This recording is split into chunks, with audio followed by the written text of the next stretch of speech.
I want to wish you a very blessed Christmas feast right here from Christ Church in Jerusalem.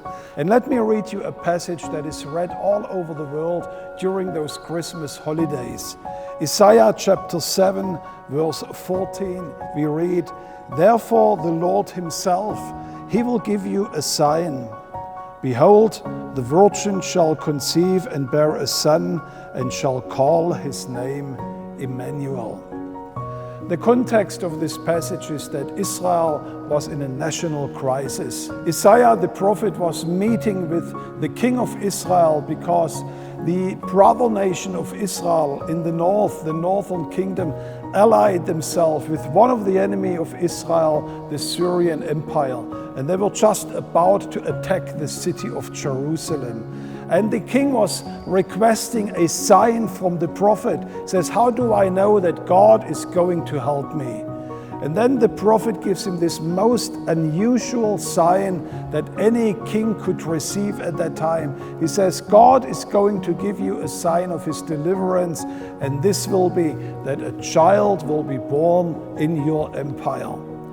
And this was a sign where he could have said, well, there are every day hundreds of children being born here in the land of Israel. But this truth underlines to us that with God, his timetable is so much different to our perception.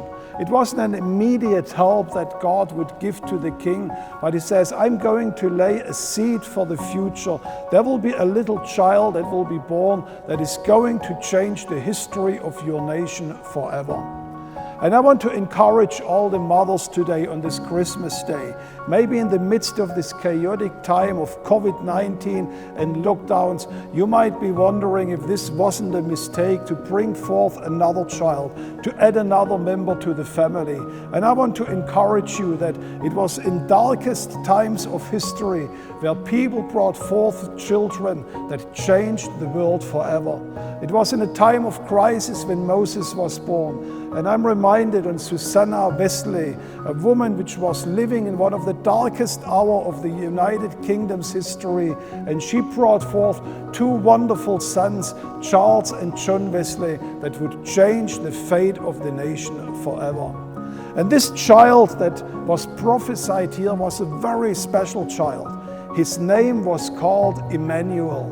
That means with him, God would invade human mankind. His presence would come down to man and dwell among men.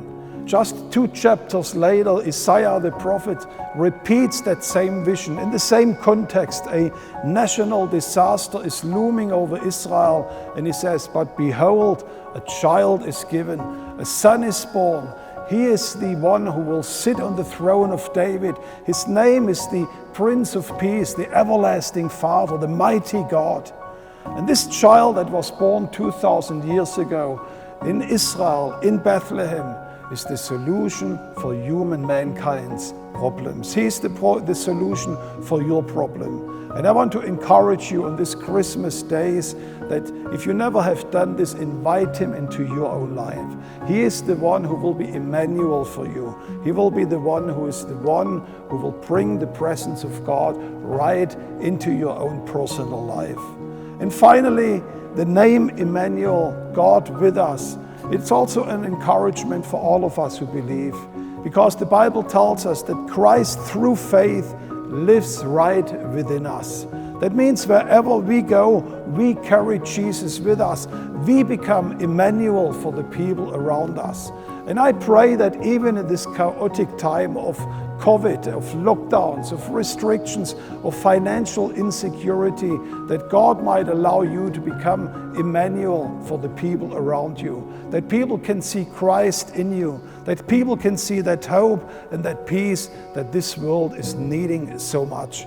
And with those thoughts, I want to wish you a very, very blessed Christmas right here from Jerusalem. And remember, Emmanuel, God is with you. God bless you and Merry Christmas.